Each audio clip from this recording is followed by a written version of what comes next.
हाँ जी बेटा, हम स्टार्ट किया था ये sp6 करना था हमने, तो मैंने कई बच्चों ने पढ़ लिया होगा घर पे।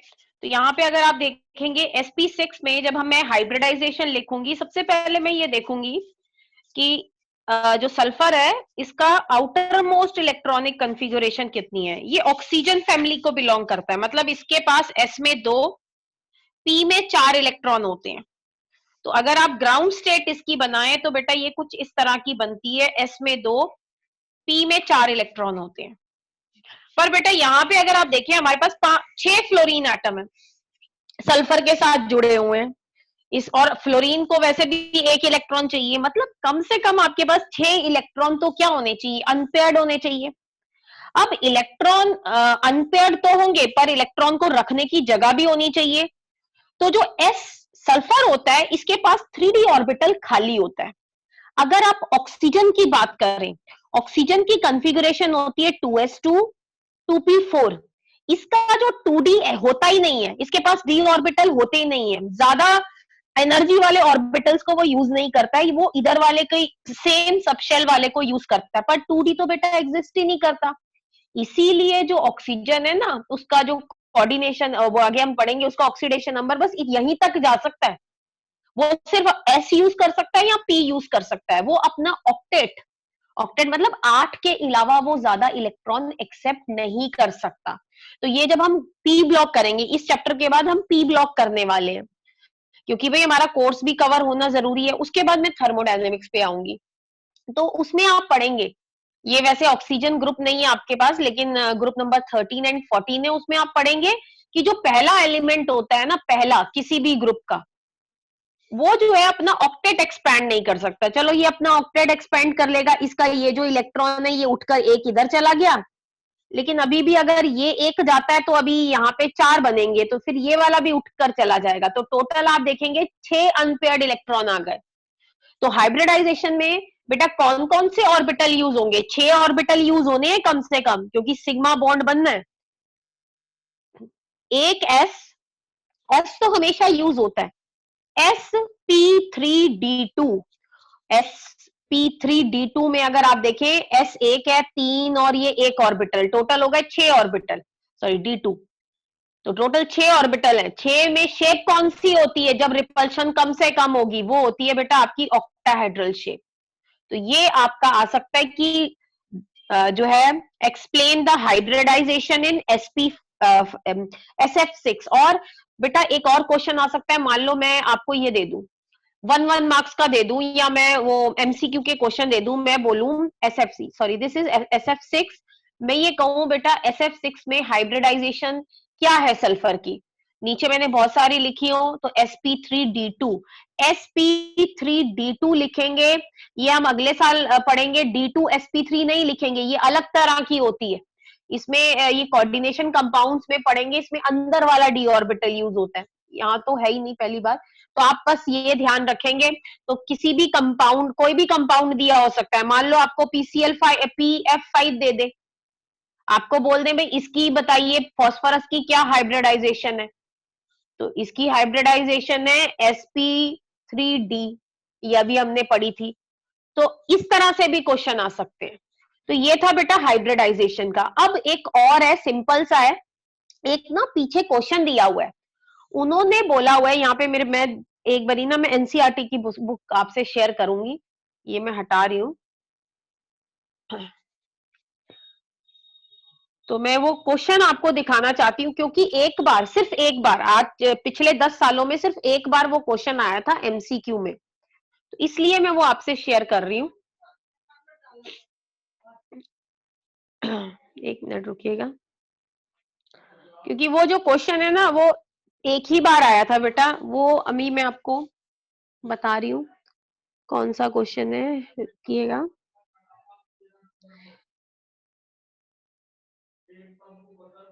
क्वेश्चन 4.27 क्या लिखा है बेटा, ड्रॉ डायग्राम, ये वाला, draw diagram showing double bond and triple bond between carbon atom in C2H4 and C2H2 ये आपका इथीन है, ये इथाइन है। अगर आपको नहीं पहले फॉर्मूला पता था तो अब तो याद कर लो। तो ये same as it is question जो है ये पेपर में जो डायरेक्टरेट से आता है वहां से आया था, इसलिए इसको आप ध्यान रखिएगा। मैं अब वही आपसे जो है उस इसी क्वेश्चन का आंसर देने लगी हूँ।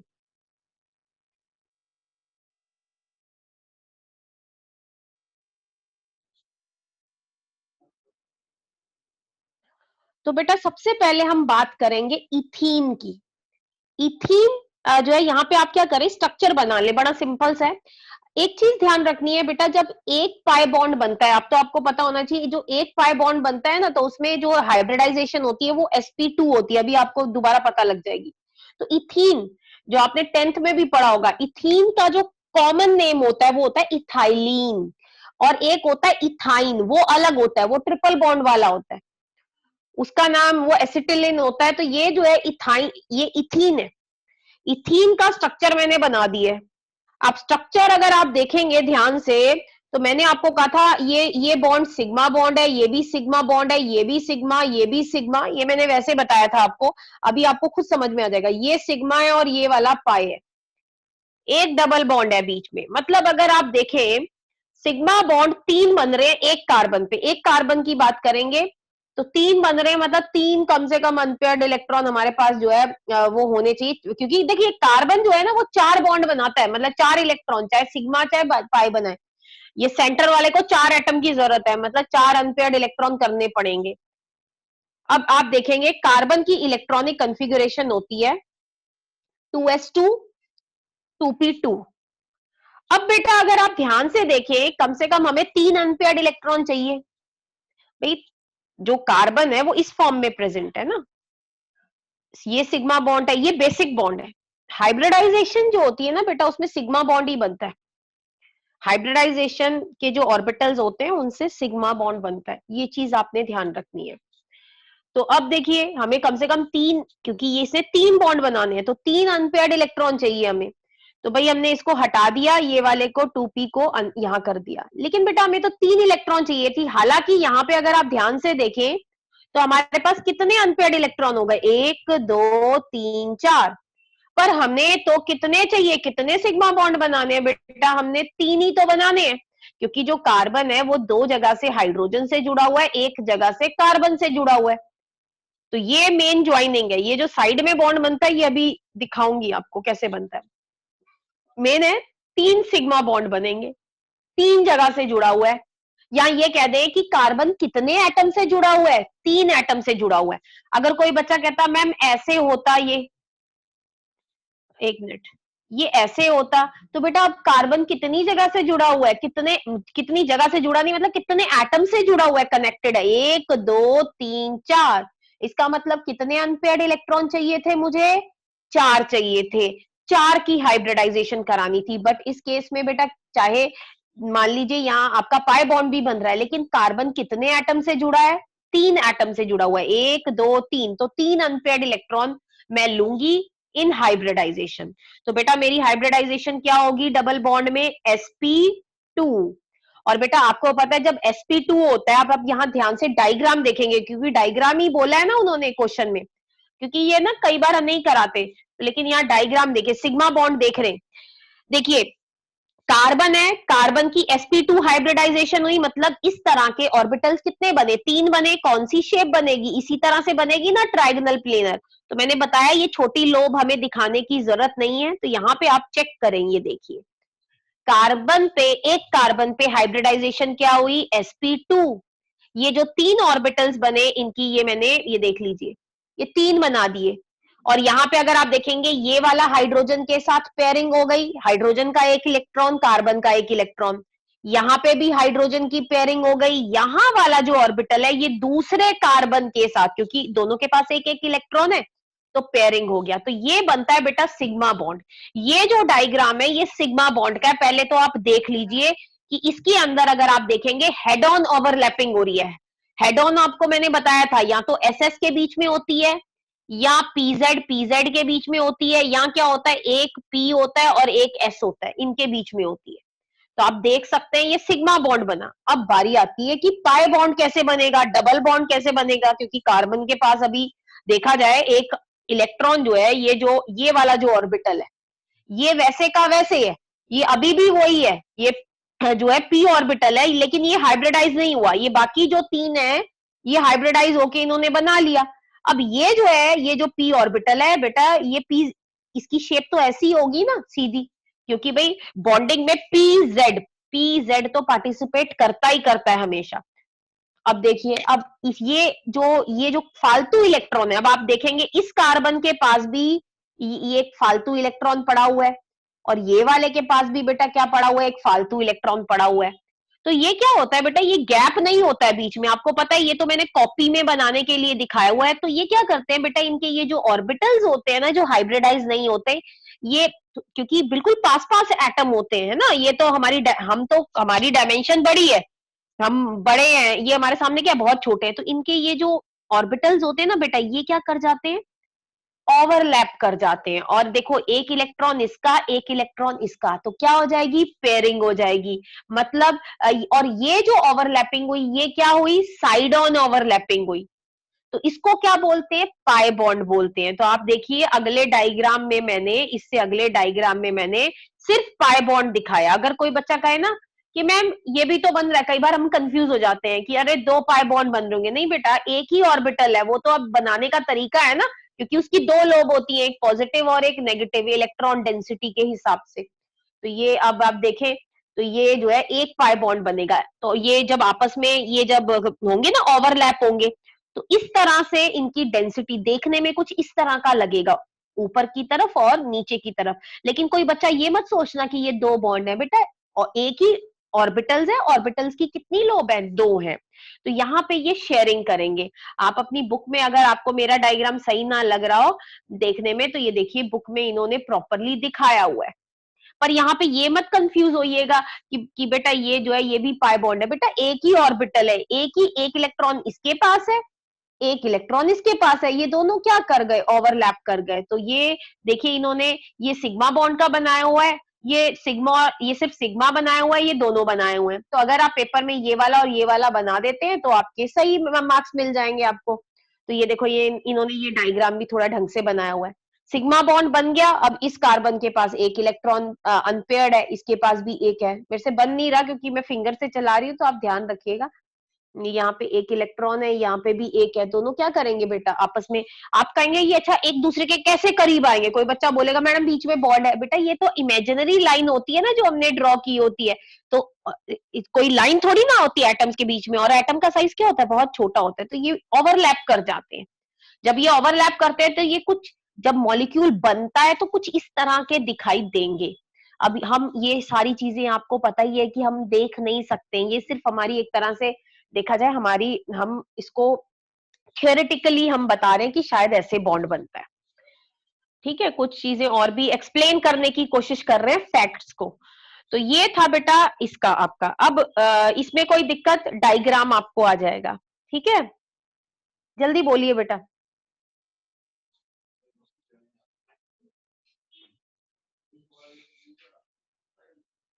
बेटा अनम्यूट करके बोलेंगे आप, ऐसे नहीं बोल पाएंगे। चलिए आगे देखते हैं। अब बेटा इसका भी आता है, इथाइन का भी आ सकता है। अगर मान लो किसी बच्चे को इथाइन का नहीं पता था स्ट्रक्चर, मान लो 10th तक नहीं पता था, हम भी भूल जाते थे 10th में नहीं, तो अब तो मैंने आपको बता दिया ना इथाइन का फॉर्मूला क्या होता है, C2H2। अब आप इसमें ध्यान से देखिए। अच्छा कभी, चलो वो चीज छोड़ो, अगर मान लो कभी भी मैं आपको ये कंपाउंड दे दूं, सपोज मैंने आपको ये एक कंपाउंड दे दिया, मैं वैसे क्वेश्चन पूछ रही हूँ आपसे, CH3, ये CH है, ये CH2 है। मैं कह रही हूं इसमें मुझे हर एक कार्बन की हाइब्रिडाइजेशन बता दीजिए। कोई एक बच्चा बताए, केशव बताए। मैम बेटा मैं पहले बताऊं? की हाँ बताओ, तुम बताओ, मैम पहले की बताओ। यस मैम, फर्स्ट कार्बन पे मैम हाइब्रिडाइजेशन sp3 है। Very good. मैम दूसरे पे? सेकंड पे sp2 है। Very good. And ma'am third पे sp2 है। Very good. मतलब एक पाई बॉन्ड बन रहा है तो sp2। ठीक है, ये ना क्वेश्चन ऑर्गेनिक में आएगा एक, और अभी भी तो क्योंकि आपको मैंने बताया ना कुछ चीजें पूरी, देखो पूरी बुक में हर एक चीज नहीं दे रखी है उस कंसेप्ट से रिलेटेड ना। चलिए इथाइन का अगर कभी आ जाए ऑर्बिटल डायग्राम बना के बताइए, तो बेटा इथाइन में अगर आप ध्यान दें, कोई भी बच्चा मुझे अनम्यूट करके बता दे, क्योंकि अब तो आपको थोड़ा थोड़ा समझ में आ गया होगा कि इसमें मुझे ये बताइए कार्बन के पास कितने पाई बॉन्ड बन रहे हैं। Two two pi bond two and one बन रहे सिग्मा। हैं। वन वन, ध्यान से देखो कार्बन के आसपास कितने एटम है। दो। Carbon two carbon sigma bond एक है मैम, वो एक हाइड्रोजन हाँ के साथ। हाँ हाँ बेटा, वो भी तो गिनना है ना। अब देखिए मैं ये कह रही हूँ, देखिए सिग्मा बॉन्ड कितने बनेंगे, कैसे कैलकुलेट करते हैं भाई, कितने एटम से जुड़ा हुआ है ये। कार्बन एक इससे जुड़ा हुआ है, एक इससे जुड़ा हुआ है, मतलब कितने सिग्मा बॉन्ड बनेंगे भाई, दो तो बनेंगे। बाकी जो फालतू लाइनें लिख रही है ना, अगर मैं लेमन टर्म्स में बोलूं भाई, ये मत सोचिएगा फालतू लाइने का मतलब ये फालतू लाइंस है, मतलब मैं लेमन टर्म्स में बोल रही हूँ आम भाषा में, कि ये दो एटम्स है, बाकी जो आपको एक एक सिग्मा बॉन्ड हो गया, बाकी जो आपको लाइनें दिख रही हैं वो पाई बॉन्ड को रिप्रेजेंट करती हैं। इसका मतलब इसके पास दो पाई बॉन्ड है हर एक कार्बन एटम के पास। चलिए अब इसके अंदर देख लेते हैं हाइब्रिडाइजेशन। दो सिग्मा बॉन्ड बनाने हैं बेटा मुझे, और कितने पाई बॉन्ड बन रहे हैं कार्बन के, दो ही पाई बॉन्ड बनेंगे। तो इसका मतलब टोटल कितने अनपेयर्ड इलेक्ट्रॉन होने चाहिए, चार तो होने चाहिए ना बेटा, है ना, चार होने चाहिए। क्योंकि देखिए अगर कोई बच्चा मुझे बोले मैम एक्साइटेड स्टेट में, मतलब ये सॉरी ये ना मैंने गलत लिख दिया, क्या गलत लिखा है, कोई बच्चा मुझे बता सकता है ये मैंने गलत लिखा है।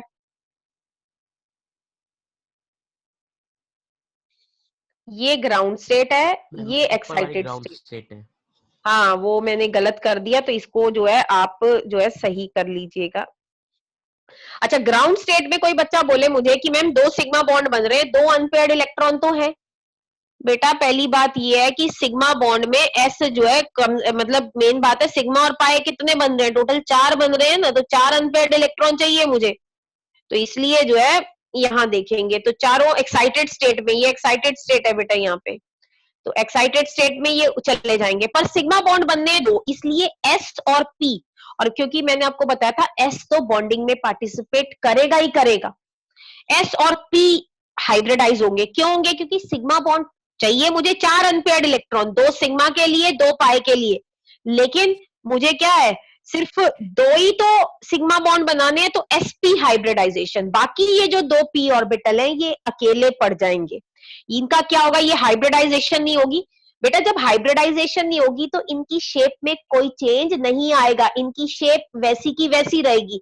एक मान लो एक्स एक्सिस पे है, तो दूसरा आपका कहां होगा, वाई एक्सिस पे होगा, है ना। शेप किनकी चेंज होगी, जो हाइब्रिडाइज होंगे उनकी शेप क्या हो जाती है, एक लोब बड़ी और एक क्या हो जाती है छोटी। फिर ये अपने आप को कैसे अरेंज करेंगे बेटा, क्योंकि दो ऑर्बिटल्स हुए हैं, तो दो ऑर्बिटल अपने आप को कैसे अरेंज करेंगे कि जो रिपल्शन है वो मिनिमम हो लीनियर शेप में। तो यहाँ पे आप देख सकते हैं, यहाँ पे आप बेटा देख सकते हैं, एक कार्बन एटम की बात करें पहले, एक की, तो इसमें मैंने क्या किया है, दो ऑर्बिटल्स, ये छोटा वाला हिस्सा नहीं बनाया है, तो ये क्या कर गए बेटा बीच में कार्बन, तो ये क्या कर गए, ओवरलैप कर गए, शेप क्या हो गई हर एक कार्बन एटम की लीनियर। अब आप ये देख सकते हैं सिग्मा बॉन्ड कैसे बना, कार्बन का जो एक जो हाइब्रिडाइज ऑर्बिटल है उसने हाइड्रोजन के साथ पेयरिंग करी, और जो दूसरा ऑर्बिटल बना है उसने दूसरे कार्बन के हाइब्रिड ऑर्बिटल के साथ क्या करी, ओवरलैपिंग करी, ऐसे ही इसने भी करी, तो ये हमारा बन गया सिग्मा बॉन्ड। अब आप ध्यान से देख लीजिए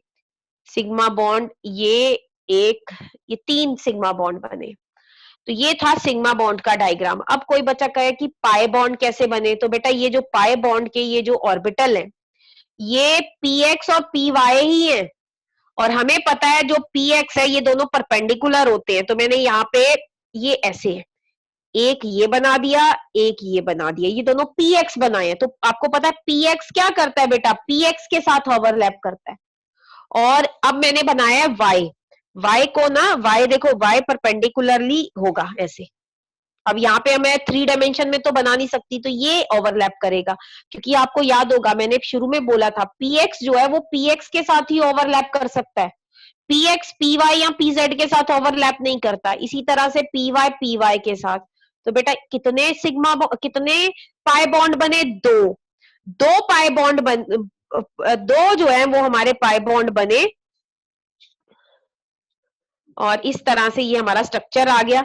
तो ये मैंने दो डायग्राम बनाए हैं। तो अगर आप कहें कि इसमें ओवरलैपिंग कैसे होगी, तो यहां से देखिए बेटा, ये जब बनेंगे ना तो इसका ऊपर वाला जो ऑर्बिटल है वो ऐसा हो जाएगा, नीचे वाला भी ऐसे हो जाएगा, तो इस साइड भी, क्योंकि एक वाई भी होगा तो इस तरह से रिंग्स ही बन जाएगी। तो बेटा ये आप दो स्ट्रक्चर शुरू के बना लेंगे तो आपका जो डायग्राम, जो आपको मार्क्स है ना, उस वाले क्वेश्चन में पूरे मिल जाएंगे। ठीक है, तो ये थी बेटा हाइब्रिडाइजेशन। यहाँ पे हमारी हाइब्रिडाइजेशन खत्म होती है।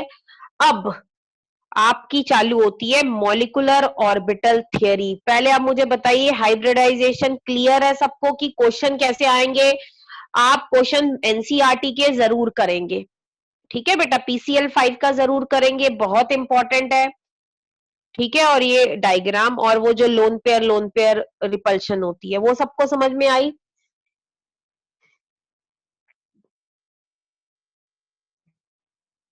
बेटा अनम्यूट करके बताइए मुझे, मैं आगे कंटिन्यू करने लगी हूँ।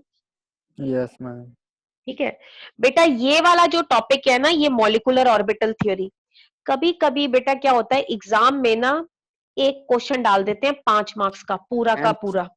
हाँ जी बेटा बोलो। मैम एक डाउट था मैम। मैम हाँ मैंने एक बोलो। बुक में पढ़ा था मैम, जो -I3 आयन होता है मैम, वो एग्जिस्ट करता है हाइब्रिडाइजेशन में। माइनस, -I3 आयन मैम, ये मतलब अ- एक नेगेटिव अच्छा, चार्ज है वो। ये कह रहे हो तुम ये?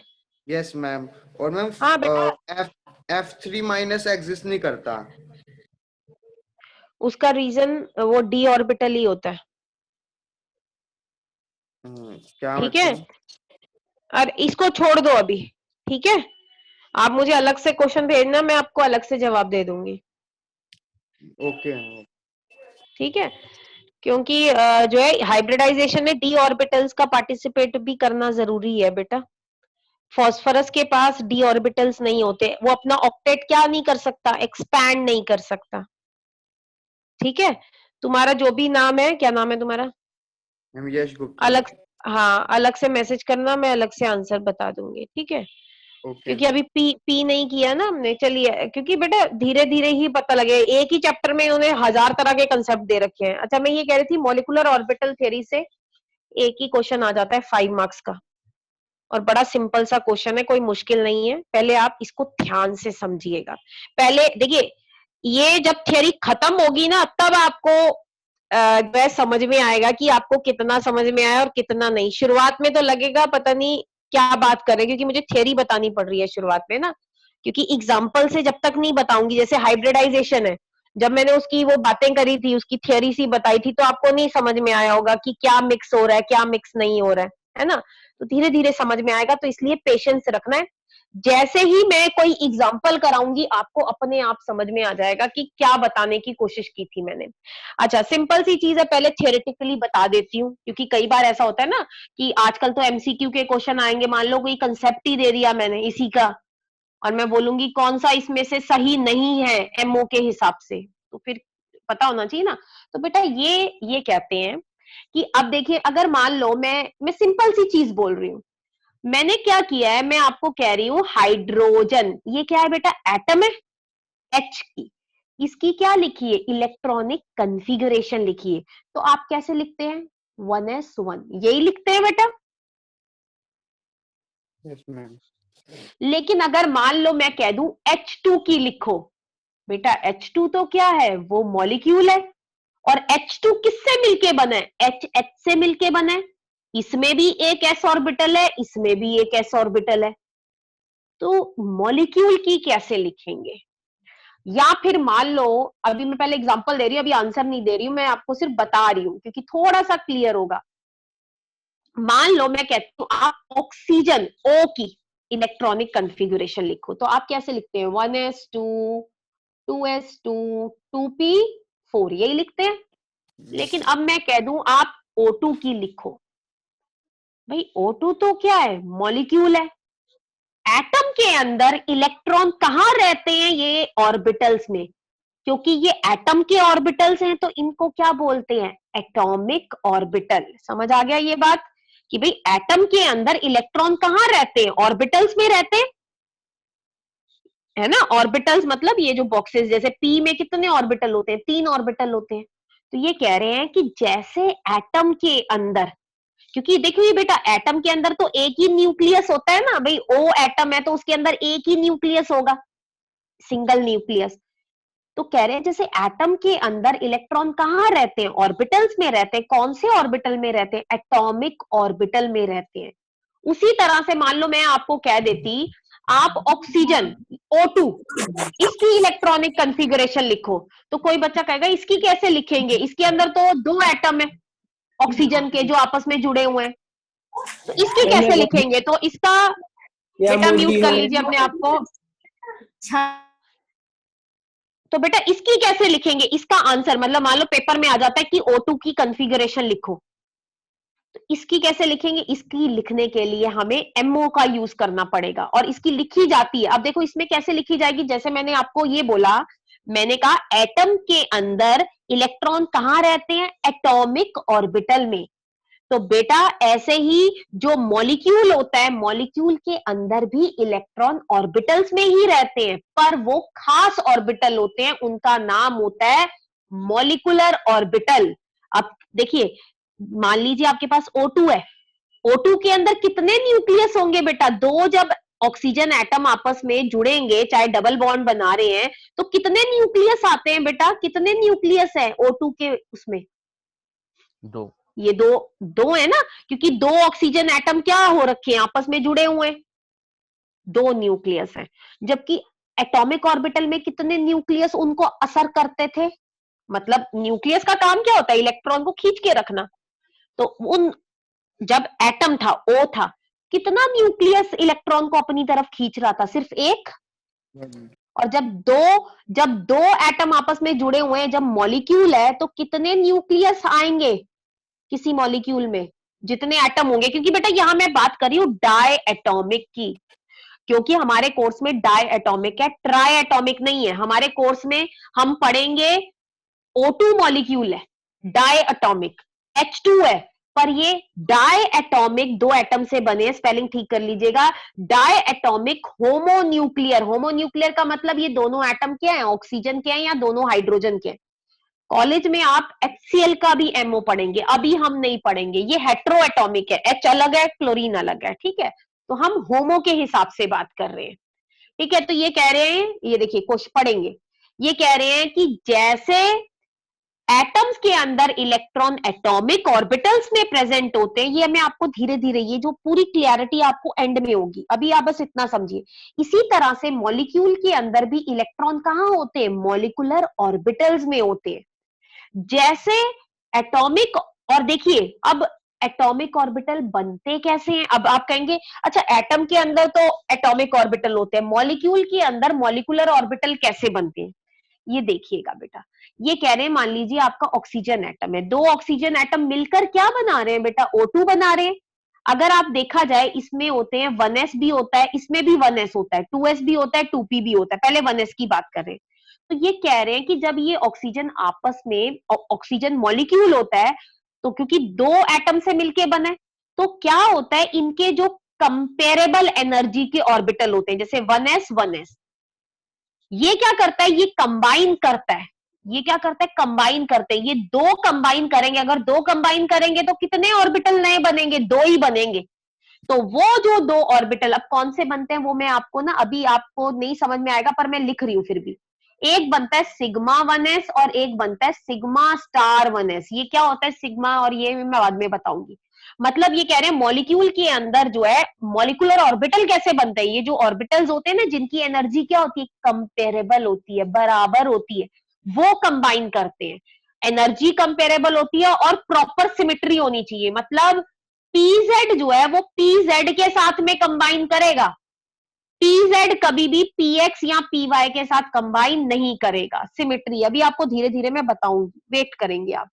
फिर कह रहे हैं जैसे एटम के अंदर इलेक्ट्रॉन पे असर कौन डालता है, एक न्यूक्लियस असर डालता है। ऐसी मॉलिक्यूल, अगर मॉलिक्यूल में दो न्यूक्लियाई भी हो सकते हैं, मान लीजिए जैसे H2O है, इसमें 3 न्यूक्लियाई भी हो सकते हैं, तो दो या दो से ज्यादा न्यूक्लियाई जो हैं वो असर डालते हैं।